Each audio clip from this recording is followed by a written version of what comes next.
What will be the potential consequences अगर global warming आपका exceed करा 2% से, और ठीक है, 2 सेंटीग्रेड 2 सेंटीग्रेड। तो इसको एक संस्था है IPCC जिसको बोलते हैं, international panel on climate change. तो ये संस्था क्या करती है कि जो पूरी रिसर्च है ग्लोबल वार्मिंग को लेके, वो ये सारी संस्थाएं रिसर्च करती है और हर साल ये अपनी रिसर्च को पब्लिक करते हैं। तो बहुत टाइम तक ये दुनिया में डिबेट चलती रही, और मैं बोलूँगा कि पिछले 4-5 साल में डिबेट थोड़ी सी सेटल हुई है या डाइल्यूट हुई है।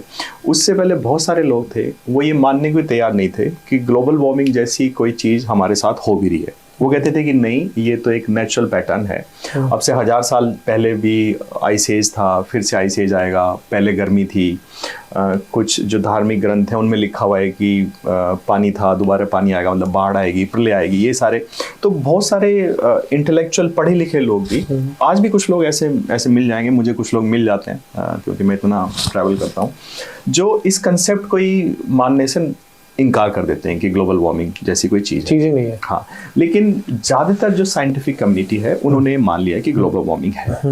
अब ग्लोबल वार्मिंग है क्या? सिंपल टर्म्स में अगर हम इस रूम का एग्जांपल लें, तो इस रूम में हम बैठे हुए हैं, मान लेते हैं कि आज का तापमान जो है 15 डिग्री है। तो अगर इस रूम का तापमान मैं लगातार बढ़ाता रहूँ, 16 कर दूँ, 17 कर दूँ, 18 कर दूँ, तो एक लेवल ऐसा आएगा कि मुझे इसमें एयर कंडीशन लगाना पड़ेगा। तो वो तो मेरा एक आर्टिफिशियल सिस्टम है रूम का टेम्परेचर कंफर्टेबल बनाने का। अब इस रूम को आप अर्थ कर दो, ठीक है, हमारा जो बायोस्फीयर है या अर्थ सिस्टम है, तो अर्थ का टेम्परेचर अगर हम लगातार बढ़ाते रहेंगे तो एक ऐसी सिचुएशन आएगी कि ये अर्थ इनहेबिटेबल हो जाएगी। अर्थ में तो एसी लग ही नहीं सकता। हाँ, तो इसलिए मैं बोल रहा हूँ खाली एसी नहीं, उससे पूरा जो इकोसिस्टम है वो गड़बड़ हो जाएगा। अब जैसे क्या क्या बदलेगा अगर अर्थ का टेम्परेचर बढ़ जाए, और पहले कितना बढ़ जाए। तो ये जिस संस्था की मैं बात कर रहा था, उन्होंने बताया कि अर्थ का टेम्परेचर जो है वो 1.5 डिग्री तक ही बढ़ के मैनेज हो सकता है। 1.5 डिग्री सेंटीग्रेड, ठीक है। अगर उससे ज्यादा अर्थ का टेम्परेचर बढ़ेगा तो ये अर्थ जो टेम्परेचर की वजह से, यानी ग्लोबल वार्मिंग की वजह से जो प्रॉब्लम्स होंगी, फिर हम इनको कंट्रोल नहीं कर पाएंगे, ये आउट ऑफ कंट्रोल चलेगा। अभी करेंटली कितना चल रहा है टेम्परेचर? नॉर्मली बोलते हैं कि अर्थ का जो एवरेज टेम्परेचर है वो 15 डिग्री के आसपास है।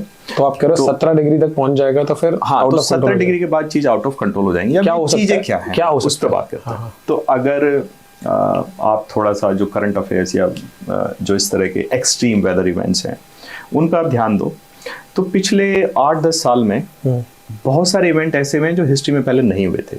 जैसे कुछ ऐसी जगह हैं कि जहाँ पे बाढ़ आ गई, पहले कभी बाढ़ नहीं आई थी। कुछ ऐसी जगह हैं कि वहाँ पे बारिश ज़्यादा हो रही है। कुछ ऐसी जगह हैं कि वहाँ पे सूखा ज़्यादा पड़ रहा है।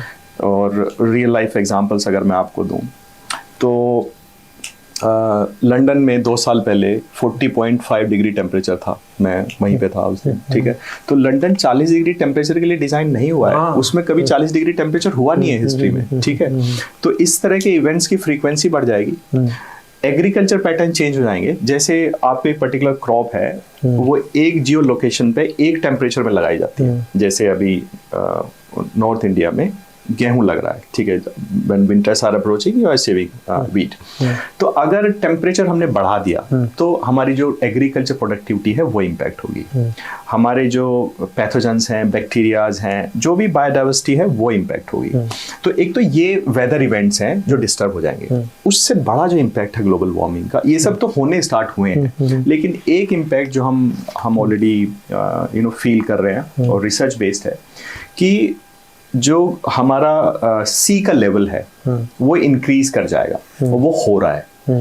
इसका मतलब ये है, अगर मैं आपको थोड़ी सी साइंटिफिक जानकारी दूं, तो बहुत सारी रिसर्च इस तरह की ऑलरेडी अवेलेबल है, पब्लिक है, आप पढ़ सकते हैं कि 50 साल बाद आधा बांग्लादेश जो है एज ए कंट्री वो डूब जाएगा, आधा श्रीलंका डूब जाएगा, आधा मुंबई डूब जाएगा, और बहुत सारे जो यूरोपियन सिटीज़ हैं, अमेरिकन सिटीज़ हैं, जो कोस्टल एरियाज पे सिटीज़ हैं वो डूब जाएंगे। क्यों? क्योंकि जो सी लेवल है वो राइज कर जाएगा। सी लेवल क्यों राइज करेगा?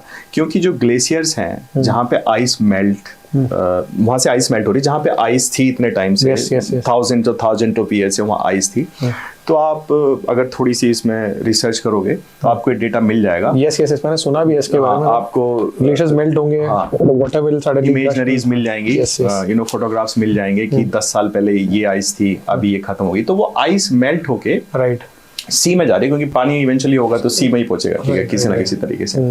तो सी लेवल राइज हो रहा है, और सी लेवल राइज होगा तो वो अर्थ पे आएगा, ठीक है।